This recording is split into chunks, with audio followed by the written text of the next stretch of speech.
अच्छा जी, इमरान भाई आप आ गए वापस। जी। हमने जो है वो टाइम शिफ्टिंग की बात कर ली, उसका कोड भी देख लिए। और अगला जो है वो हमारे पास है फोल्डिंग का। फोल्डिंग का ऑपरेशन क्या करता है, ये रिफ्लेक्ट कर देता है अबाउट दी वाई एक्सेस। यानी कि अगर हमारे पास जो है वो इस तरह का सीक्वेंस है, एक मिनट मैं ड्रॉ कर देता हूँ।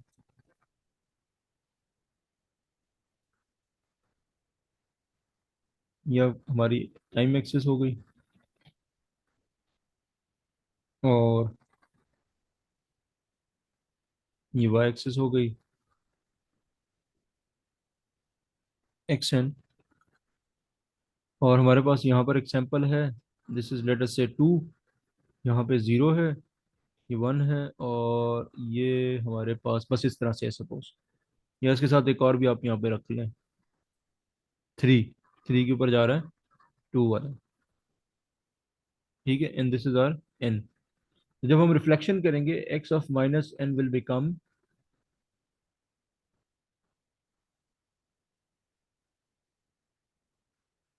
ये जूम बहुत इंटरप्ट करती है बीच में। अगर अनस्टेबल है इंटरनेट का कनेक्शन, इसको बताने की क्या जरूरत है। इसको कहीं से नोटिफिकेशन को शट डाउन नहीं कर सकते। एक्स ऑफ माइनस एन ऐसे बन जाएगा, जो 1 है वो -1 पे चला जाएगा, और जो 2 है वो -2 पे चला जाएगा। तो -2 के ऊपर आपके पास जो है वो होगा 3 वाला ये सैंपल, और जो 2 का था वो -1 पे चला जाएगा, और 0 अपनी जगह पे रहेगा। तो what we have done is that we have reflected, rotated about the y axis, घुमाए ऐसे घुमा दी हमने वाई एक्सिस के ऊपर इसको। तो जो चीज यहाँ पे थी वो उधर तरफ चली गई। तो this is called, this is also called folding. तो y of n is equal to x of minus n. तो ये टोटल काम इसमें हुआ है। अब ये काम जो है बड़ा सिंपल सा हो जाएगा इसमें, कि पहले ये फंक्शन जो है वो आपका क्या कर रहा है कि सिग फोल्ड इसका नाम है, एक्स और एन हमने पास किए हैं दो इसके अंदर वेरिएबल्स। एक्स में जो है सैंपल्स की एम्पलीट्यूड की इंफॉर्मेशन है, और एन जो है वो टाइम डोमेन इंफॉर्मेशन है। तो ये जो कमांड है ना, flip right, flip L R, left right, flip left right, ये असल कहानी करती है, ये इसको फ्लिप कर देगी। और दूसरी तरफ आपके पास जो है वो एन को भी फ्लिप कर दिया हमने, नया एन बनाया है, और साथ माइनस भी आ गया, यानी कि आपका 1 जो था अब वो -1 बन गया, ये माइनस साइन इसको -1 बना देगा। तो 2 जो है वो -2 बन गया, एंड सो ऑन। तो ये इन दो के जरिए से फिर हमने ये फोल्डिंग का ऑपरेशन एग्जीक्यूट किया। अब इसको रन करके भी देख लेते हैं।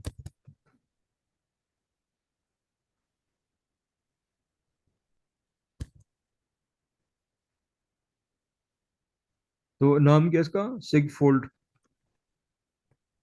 इस ऑपरेशन का नाम है सिग फोल्ड।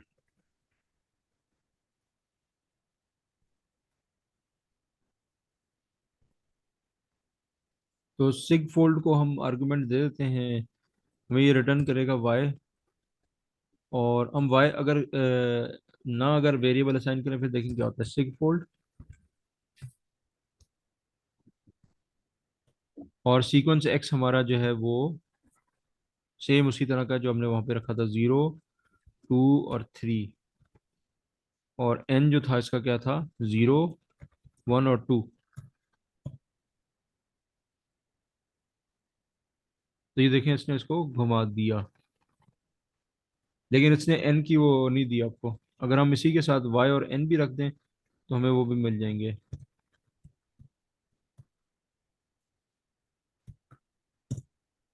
एन की इंफॉर्मेशन भी आ गई है, और साथ में उसकी भी आ गई है, वाई की इनकी वैल्यूज। तो ये हमारा सिग्नल फोल्ड ऑपरेशन हो गया। इसके बाद फिर आपका सिग्नल एनर्जी का कॉन्सेप्ट है। उसमें क्या होता है कि ये वो एनर्जी नहीं है जो फिजिक्स में फिजिकल एनर्जी हम समझते हैं। ये सिग्नल की एनर्जी है, यानी एक सिग्नल के अंदर कितनी एनर्जी है, कितनी उसकी जो है वो। कुछ सिग्नल ऐसे होते हैं, जैसे फॉर एग्जांपल आपके पास अगर एक सिग्नल है जिसमें 1 का सैंपल ओरिजिन पे लाई करता है, उसके मुकाबले में आपके पास एक और सिग्नल है जिसमें देर आर 3 सैंपल्स। एक -1 के ऊपर 1 है, फिर 0 पे है, फिर 1। तो उसके अंदर ज्यादा एनर्जी मौजूद होगी। तो वो ये एनर्जी, सिग्नल की एनर्जी फिजिकल एनर्जी नहीं होती, लेकिन है कि इस कितना मतलब ये कि चेंज प्रोड्यूस कर सकता है। अगर कोई सिस्टम को आप दे रहे हैं, तो what it can do, the ability to do something. तो वो वाला आप समझ लें कि इस तरह से ये चीज़ है एनर्जी की। तो इसको हम कैलकुलेट कैसे करते हैं कि we multiply the sequence with its conjugate, और उसके जितने भी सैंपल्स हैं उनको हम सबको जमा कर लेते हैं आपस में। ये this is in other words कि आप सिग्नल का मॉड ले लें और उसको स्क्वायर कर दें और तमाम सैंपल्स को आपस में जमा कर दें, that gives us the energy of the signal. तो यही काम मैटलैब में एक सिंगल सी कमांड से हो सकता है, जैसे ये लिखा हुआ है सम। सम का मतलब है तमाम सैंपल्स को जमा कर देगा, और x dot asterisk conjugate of x. तो जो एक्स का कॉन्जुगेट है, अब हमारा रियल वैल्यूड सिग्नल होगा तो उसका इमेजिनरी पार्ट जीरो होगा, कॉन्जुगेट क्या करता है उसको नेगेटिव बना देता है। तो रियल पार्ट्स आपस में जमा हो जाएंगे, अगर -1 होते तो वो माइनस में माइनस होकर प्लस हो जाएंगे। तो या दूसरा तरीका ये है कि आप इसकी एब्सोल्यूट वैल्यू निकाल लें, एब्सोल्यूट वैल्यू का square root, sorry square, absolute value का स्क्वायर। अगर आपके पास एक सैंपल है, दूसरा सैंपल उसमें से आप ले रहे हैं, तो उसका यानी साइन को ड्रॉप करके, तो वो उसके साथ मल्टीप्लाई हो जाएगा, स्क्वायर हो जाएगा, तो इसलिए स्क्वायर किया हुआ उसको। तो या तो आप एब्सोल्यूट वैल्यू को स्क्वायर कर दें या एक्स को उसके कॉन्जुगेट से मल्टीप्लाई कर दें, एक ही बात है, और फिर उसको सम कर दें, that this gives us the energy of the signal. Next thing is the power of the signal. अब इसमें आप क्या करते हैं कि जो आपकी एवरेज पावर है पीरियोडिक सीक्वेंस की आप निकाल सकते हैं। ए पीरियोडिक की जो है वो फिर आपको फाइनाइट नहीं मिलेगी उसकी, अगर वो सारे सैंपल्स चलते रहेंगे उसकी माइनस इन्फिनिटी से इन्फिनिटी तक, तो वो एड अप होकर दैट विल बिकम इन्फिनिटी। तो एवरेज पावर एक पीरियोडिक सिग्नल की जिसका पीरियड एन है, एन सैंपल्स का, उसको कैलकुलेट इस तरह से करते हैं कि जीरो से लेके n-1 तक जितने भी सैंपल्स हैं उनके स्क्वायर करके, उनकी एब्सोल्यूट वैल्यू को स्क्वायर करके ऐड कर दें आपस में, और एन से टाइम पीरियड से डिवाइड कर दें, that's this gives us the power of the signal. कुछ सिग्नल एनर्जी सिग्नल होते हैं, कुछ पावर सिग्नल होते हैं। आपको मैं एक छोटी सी टास्क अभी असाइन कर रहा हूँ बिफोर गोइंग टू ब्रेक। हम्म। ये जो है ना, जो आपको प्रॉब्लम नजर आ रहा है अभी, इसका जरा आप एक मैटलैब कोड बना के मुझसे शेयर करें ना, जो ये जनरेट कर दे इसका एक्सएन, और को ग्राफिकली शो भी करें in form of a graph, जो स्टेम का फंक्शन था ना उसके जरिए से। ये एक आपका डेल्टा है, डेल्टा के अंदर शिफ्टिंग हो गई है, टू की एडवांसमेंट हो रही है इसमें, यानी वो डेल्टा जो है वो शिफ्ट हो जाएगा दो जो है सैंपल्स। डेल्टा क्या है? I have no delta, idea what is delta. Delta direct delta unit impulse जो होता है, यानी डेल्टा जो है ये वो होता है आपका, ये हमने डिस्कस किया था लास्ट क्लास में, ये इस तरह का होता है। मेरा पेन कहाँ गया? ये डेल्टा एन ये चीज होती है, एन है ये, everywhere it's zero except for n is equal to zero, वहां पर इसकी वैल्यू नॉन जीरो होती है और वन होती है। यहाँ पे वन पे जीरो होगी, टू पे जीरो होगी, सही -1 पे, -2 पे। सही सही सही, या रिमेम्बर। और n+2 जो है का मतलब ये है कि आप इसको शिफ्ट कर देंगे, दो सैंपल्स एडवांस कर देंगे इसको, यानी कि ये -2 पे चला जाएगा। ठीक है, और ये जीरो था, वन और टू। तो ये इसको अपने जो है ना इस्तेमाल करना है इसमें। अब आपके ऊपर डिपेंड करता है आप कोड कैसा तैयार करते हैं इसका। अभी तो मैं कोई कोड नहीं तैयार कर सकता। I'm like, चलें फिर कोड पहला करते कोड हैं। लिखा था अभी थोड़ी देर पहले। सो देखिए ये पहले तो आप इसको कोड को देख लेते हैं, इसमें कोई फाइल आप नहीं तैयार कर रहे। आप जो है कमांड्स के जरिए से आप एम फाइल भी, स्क्रिप्ट भी बना सकते हैं इसका, लेकिन सारा नहीं, बस इसको आप उस पर भी रन कर सकते हैं कमांड लाइन पे इसकी, वर्क स्पेस में। हमने एक एन जो है ना वो डिफाइन कर दिया इस तरीके से। ठीक है, एन -1 से लेके चलेगा, -5 से लेके 5 तक। ठीक है जी। फिर उसके बाद आगे क्या कर रहा है ये, कि इम्पल्स सीक्वेंस का फंक्शन हमने इस्तेमाल किया है। इम्पल्स सीक्वेंस का फंक्शन हमने खुद बनाया था लास्ट क्लास में, ये इम्पल्स बना देता है हमें। तो इम्पल्स सीक्वेंस में हमने इसकी लोकेशन बतानी होती है किस जगह पे है, और दूसरा में एन बताना होता है इसका, एन की वैल्यू। तो हम देख भी देते हैं इसको, हेल्प इम्प सीक्वेंस, ये हमने खुद बनाया था फंक्शन, लेकिन क्या करता है इसका, ये हमारा इम्प सीक्वेंस है।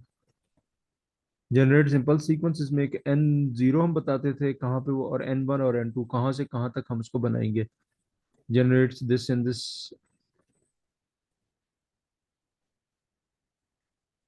और यानी कि आपका जो इम्पल्स, आपका जो रिजल्टिंग सीक्वेंस होगा, एक्स की अंदर जो चीज आप स्टोर कराएंगे उस पे जो एन है वो कहाँ से कहाँ तक जाएगा, तो वो हमने एन वन से एन टू तक ये डिफाइन कर दिया, -5 से +5 तक जाएगा। इसका ये मतलब था। तो हमारा जो है क्या कहते हैं, इम्पल्स सीक्वेंस जो बनेगा, एक तो ये बात हो गई ना, इसको हम यूज करेंगे। दूसरी चीज ये इसमें है ये कि ये आपके पास इम्पल्स सीक्वेंस बन गया, minus this impulse sequence, this is the other impulse. और हम करवाना क्या चाह रहे हैं, ये हमें सवाल में दिया हुआ है कि एक इम्पल्स होगा, यूनिट सैंपल है आपके पास, यूनिट इम्पल्स है, discrete time impulse. Discrete time impulse या यूनिट सैंपल एक ही चीज है, एक ही चीज के दो नाम है। तो ये आपके पास टू से मल्टीप्लाई हो रहा है, delta n+2 minus delta n+n-4। और ये n आपका -5 से +5 तक जा रहा है। तो हम इसको कोड कैसे करेंगे, हम इसको कोड ऐसे करेंगे, और ये आपका क्या बन रहा है, x बन रहा है। तो x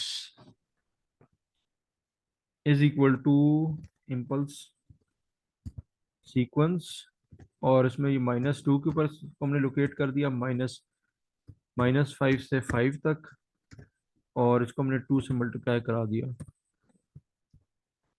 फिर -4 इन सीक्वेंस, और इसमें किस जगह पे होगा ये, सवाल क्या कहता है कि -4 पे होगा। ये -4 है ना, तो 4 के ऊपर होगा, यानी ये डिले हो रहा है, राइट साइड पे शिफ्ट हो रहे हैं सैंपल, तो ये 4 पे चला जाएगा। जो 0 पे होना था 1 को, वो 4 पे चला जाएगा। तो यहाँ पर हम लिखेंगे 4, -5 और 5। अभी हमने दोनों को जमा करा दिया आपस में, ठीक है।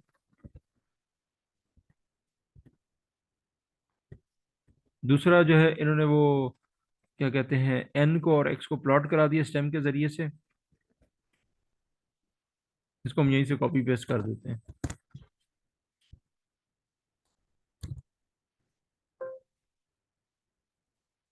गलती इसमें ये थी कि हमने ये वाला यूज किया था। अब इससे ग्राफ जनरेट हो जाएगा इसका, साथ हम वो टाइटल वगैरह लगा दें इसका। टाइटल लग गया, एक्स लेबल वाई लेबल।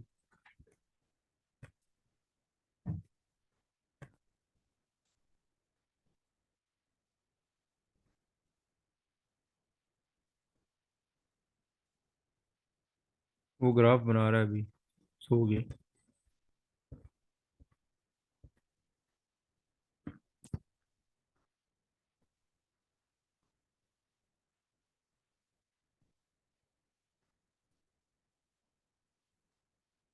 इतनी देर क्यों लगाने लग गया ग्राफ पे।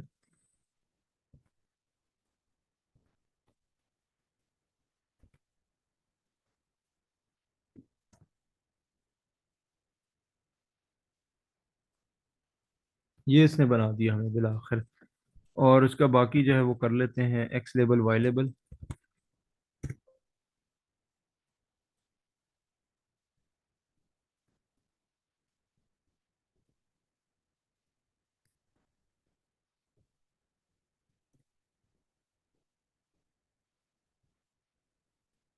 एक्स, एक्स एन और एन, ये एन। तो ये इसका जो है वो इस प्रॉब्लम का सलूशन था। ये ग्राफ बन गया, और this is the code for this. अच्छा जी, ये चीज उन्होंने भी बनाई है। अच्छा, तो मुझे ये जो है ना, लास्ट जो प्रॉब्लम थी ना, और जो पहले की भी वीडियोस हम मुझसे शेयर कर लेना, सो गो बैक एंड उसको देख लूंगा मैं। सही है। जी प्लस जो है वो कोड अगर तुम शेयर कर देना ना मुझसे, तो जब ठीक। मैं टाइप करूंगा तो मुझे पता लगा कोई इश्यूज हो तो। अम, चलें ठीक है, ये आपसे मैं ये पिछली वाली मैंने फाइल भी शेयर की थी, मैं ये जो अभी तो मेरे पास प्रेजेंटेशन है, ये मैं ये पीडीएफ बनाई हुई है, मैं ये अभी शेयर कर देता हूँ। दूसरा ये कि वीडियोस तो मैंने अपलोड कर दी, मैं इसका लिंक शेयर कर देता हूँ आपसे। जो वीडियो का लिंक शेयर कर देना। तो मैं दोबारा से वो देखूंगा, मैं आपके बिजी होने की वजह से फॉलो नहीं कर पाया ना। सही। जी। अच्छा, अब हमारे पास ना इवन और ऑड सिग्नल है। इवन ऑड सिग्नल की पहचान ये होती है कि अगर आपका जो सिग्नल है उसको अगर आप फोल्ड कर दें, रिफ्लेक्ट कर दें अबाउट द वाई एक्सिस, और वो वही बन जाए, तो उसको हम इवन सिग्नल कहते हैं। और अगर हम उसको इस तरह रिफ्लेक्ट कर दें तो वो अपना ओरिजिनल सिग्नल का माइनस यानी वर्जन बन जाता है, कि वो रिफ्लेक्ट हो जाता है, it gets rotated about the x axis as well, जैसे कि मैं अभी शो करता हूँ। तो वो उस सूरत में वो ऑड सिग्नल या सीक्वेंस कहलाता है। हम किसी भी सीक्वेंस को इवन और ऑड के अंदर स्प्लिट कर सकते हैं, कि आप उनको x n plus x minus one reflected version को दोनों को जमा करें और एवरेज आउट कर दें, टू से डिवाइड कर दें, that gives us the even part. और अगर आप जो है एक्स एन को माइनस कर दें और रिफ्लेक्टेड वर्जन माइनस एन के साथ, और फिर टू से डिवाइड करें, that gives us the odd part. तो इसको जो है हम देख भी लेते हैं यहाँ पे।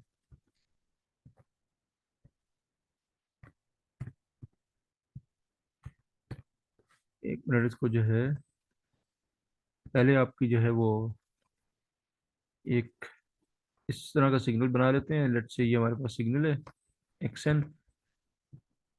एक मिनट, मेरा पेन।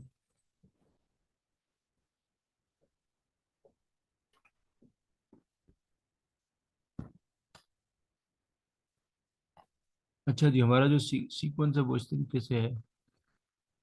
ये वन के ऊपर है, इसको कह लेंगे। टू के ऊपर है, ये वन है यहाँ पे, और ये भी one. This is our action. ठीक है। अच्छा, अगर मैं इसको जो है वो, बल्कि मैं पहले एक आपको इवन का कॉन्सेप्ट दे दूं ना, फिर मैं आगे बढ़ता हूँ। ये इस तरीके से है, ये इस तरीके से, ये माइनस वन और ये माइनस टू। अब मैं अगर इसको रिफ्लेक्ट करता हूँ, एक्स ऑफ माइनस एन कर देता हूँ, तो I will get the same thing. यानी ये वन अपनी जगह पे रहेगा, जो यहाँ वाला जो वन है, यानी टू, वन के ऊपर जो टू था वो यहाँ पर इधर चला जाएगा माइनस वन पे। ठीक है। और जो से अगला वाला ये टू के ऊपर था, ये वाला, ये यहाँ पे आ जाएगा माइनस टू पे, ये वाला वन। और जो यहाँ का था, ये इसकी जगह पे आ जाएगा, इस जगह पे टू के ऊपर।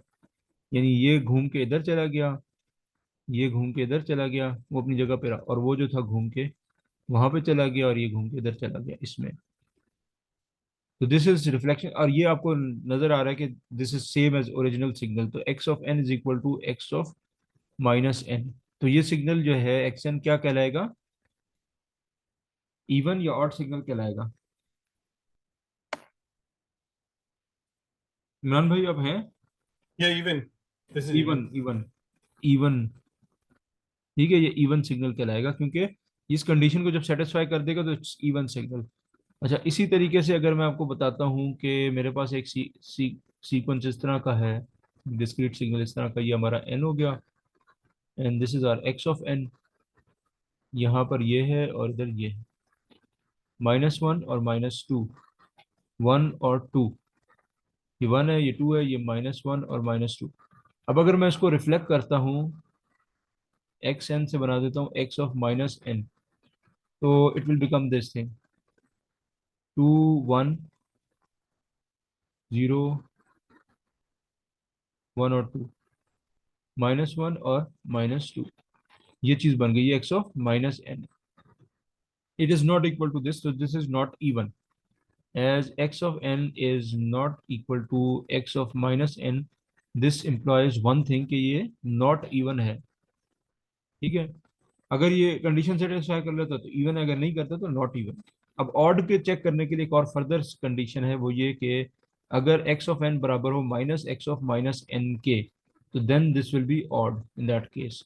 तो इसको minus x of minus n जब बनाएंगे हम, तो वो इस तरह से हो जाएगा कि आप उसको माइनस वन से मल्टीप्लाई कर देंगे। ये जो सैंपल आपके पास है यहाँ पे, ये माइनस टू हो जाएगा।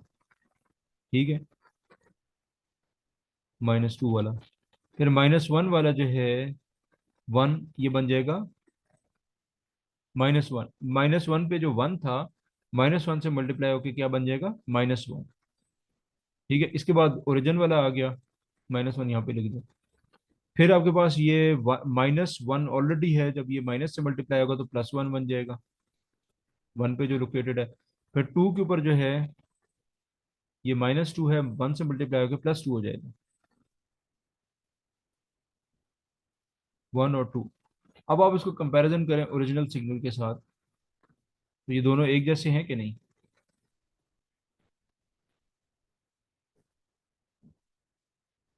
जी इमरान भाई, एक Yeah, जैसे हैं कि नहीं? yeah, sample by there sample is. Comparison करें। Yes. जी, तो दिस मीन्स दैट कि this signal was odd signal. तो अगर ये कंडीशन सेटिस्फाई हो जाएगी, इससे हमें इवन और ऑड का पता चल जाता है। अगर ये कंडीशन इवन की नहीं सेटिस्फाई होती तो maybe it is odd signal. फिर आप ऑड की कंडीशन चेक करेंगे, which is x n is equal to -x/-n। अगर ये भी सेटिस्फाई हो जाती है तो इट्स ऑड सिग्नल। अगर ये भी सेटिस्फाई नहीं होती तो signal is neither even nor odd. ये भी इसकी पॉसिबिलिटी है। अगर आपको किसी सीक्वेंस या सिग्नल में से इवन पार्ट एक्सट्रैक्ट करना है, निकालना है बाहर, तो उसका तरीका ये है कि 1/2 half x n plus x(-n) कर दें, तो this will give you the even part out of it. जैसे कि इस केस के अंदर ये पूरा का पूरा इवन सिग्नल है, अगर आप इनको जमा कर देंगे आपस में तो ये बन जाएगा आपका इनका जो है सम जो है वो इस तरीके से बन जाएगा। ये क्या था, 1 था ना, तो ये 1 और 1 2 हो जाएगा। ठीक है। फिर ये 2 था, 2 + 2 4 हो जाएगा। फिर उसके बाद 1 और 1 2 हो जाएगा। फिर इसके बाद 2 और 2 4 हो जाएगा। फिर दोबारा 2 हो जाएगा। ठीक है। अब इसको जब आप 1/2 से मल्टीप्लाई कर देंगे या इसको जो है हाफ कर देंगे, इन दैट केस ये ओरिजिनल सिग्नल आपके पास वापस आ जाएगा, क्योंकि ये पूरा इवन इवन सिग्नल है, तो इसके अंदर सिर्फ इवन पार्ट है, ऑड पार्ट है ही इसका 0। तो यहाँ पर आपको मिल जाएगा क्या, वही चीज़ वापस, 2 1 1 2 1 2 1 इस तरीके से। तो ये इवन पार्ट निकलेगा। अगर आप इसका ऑड पार्ट निकालना चाहते हैं किसी भी सिग्नल का, तो for that we multiply by 1/2 and (x(n)-x(-n)। तो जो भी उसका ऑड पार्ट होगा वो निकल के आ जाएगा x0 की शक्ल में। तो इस केस में 0 आना चाहिए। तो आप करके बेशक देख लें कि आप अगर इसको सैंपल बाय सैंपल सब्ट्रैक्शन करते हैं, (x(n)-x(-n) 1/2 भी कर लें इसको, इज इक्वल टू 1/2 और (x(n)-x(-n), तो आप इसको 2, ये आपके पास 1 मौजूद है, यहाँ पे 1 है, 1 - 1 इज 0। फिर उसके बाद ये 2 मौजूद है, यहाँ पे 2 मौजूद है, तो 2 - 2 इज 0। तो इसी तरह सब इसके आ जाएंगे 0। तो इसका जो ऑड पार्ट इस केस में निकल आएगा दैट विल बी 0 0 0 करके, क्योंकि इसका तो ऑड पार्ट है ही नहीं कोई। ठीक है। तो हम जब सीक्वेंस लिखते हैं ना, तो ये जो करली ब्रैकेट्स हैं उसके जरिए से इसको शो करते हैं, और उसी चीज को मैटलैब में हम स्क्वायर ब्रैकेट के अंदर लिख रहे होते हैं। तो Okay. मैथमेटिक्स करली ब्रैकेट्स होते हैं, और वैसे मैटलैब के अंदर जो वो मैट्रिसेस का वेक्टर का कॉन्सेप्ट हम यूज कर लेते हैं। तो ये क्या कहते हैं आपकी वो थी, ये इवन ऑड सिग्नल का कॉन्सेप्ट हो गया। अभी जो है क्या कहते हैं हमारे पास जो है ना, अगला है कोरिलेशन का। कोरिलेशन का मैं आपको बताता हूँ कि कोरिलेशन में हम क्या करते हैं कि दो सिग्नल्स को ये मालूम करने की कोशिश करते हैं कि दो आपस में इनकी जो है क्या कहते हैं किस हद तक कोरिलेट हो रहे हैं, या सिमिलैरिटी कितनी ज्यादा है इसमें। अगर कोरिलेटेड होंगे, सिमिलैरिटी ज्यादा होगी, तो कोरिलेशन जो आप कोफिशिएंट फाइंड करेंगे वो उसकी वैल्यू बड़ी आएगी। ठीक है। तो अब एल जो है वो उसका कोर, इसको क्या एल को कहते हैं, इसका नाम इधर लिखा हुआ नजर आएगा आपको।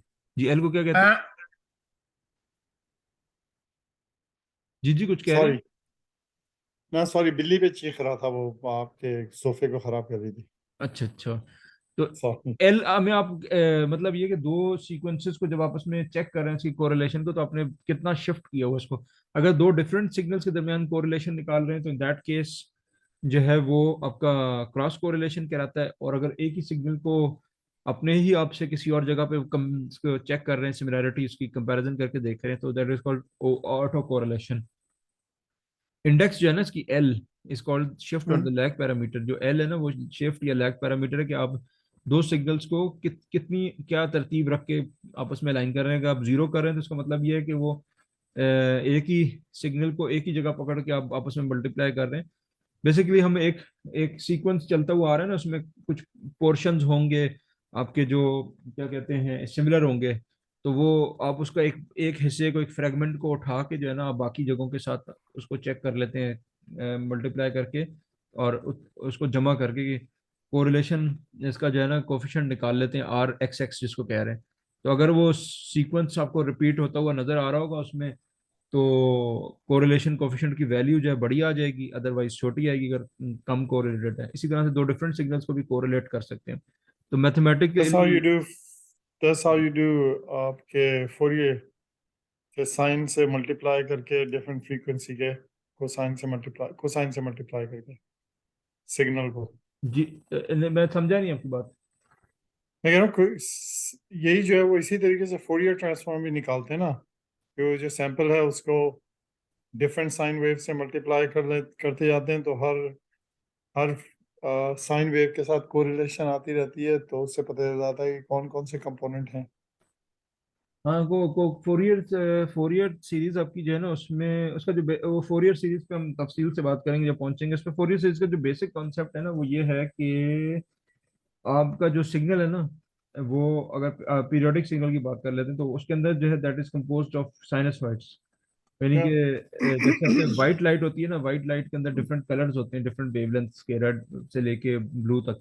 इसी तरीके से कोई भी सिग्नल आपका हो, पीरियोडिक सिग्नल, तो उसमें डिफरेंट फ्रीक्वेंसीज मौजूद हैं। तो एक साइन वेव बेसिकली जो है रिप्रेजेंट्स, यानी it has a pure frequency, एक फ्रीक्वेंसी सिर्फ उसकी होती है। तो बहुत सारी डिफरेंट फ्रीक्वेंसीज की sine waves with different phase shifts along with different amplitudes, वो जमा होके आपस में जस्ट सिग्नल को कंपोज करती हैं। अब उस जो ब्यूटी है फोरियर सीरीज की, वो ये है कि वो आप उस एक गिवन सिग्नल को ब्रेक करके उसके उन जो पार्ट्स में या जुजवियात के अंदर जो इसको स्प्लिट कर देते हैं कि यार इस सिग्नल के अंदर ये फ्रीक्वेंसीज इस एम्पलीट्यूड के साथ मौजूद हैं। तो हम फोरियर सीरीज पे अभी पहुंचेंगे इंशाल्लाह अन करीब। अब हम ऐसा कर, अच्छा ये क्या डिस्क्रीट टाइम सिस्टम्स, अच्छा ये तो आपका वही आ गया ना। हमें आपने अभी ब्रेक लेनी है, घंटा हो गया आपका पूरा, या एक हम सेकंड होल्ड कर, मैं अपनी बीवी से पूछता हूँ, उसको मैंने वो थोड़ी उसकी हेल्प चाहिए थी उससे। एक सेकंड मैं पूछूं, वो तैयार रेडी है तो then I can take a break. तो you are ready for break? हाँ, तुम अभी कुछ कर सकते हो? हाँ, जी तुम्हारे 10। मैं ब्रेक कर लूंगा, अगर आप ब्रेक नहीं भी करवाते तो मैं कंटिन्यू कर लूंगा। Okay, let me go quickly get, मुझे जो चाहिए मैं लेके आता हूँ ना बाहर से ना, वो जी, तकरीबन 2-3 मील दूर है, तो मैं जाके लेके आता हूँ। सही? अच्छा चलें ठीक है। ओके।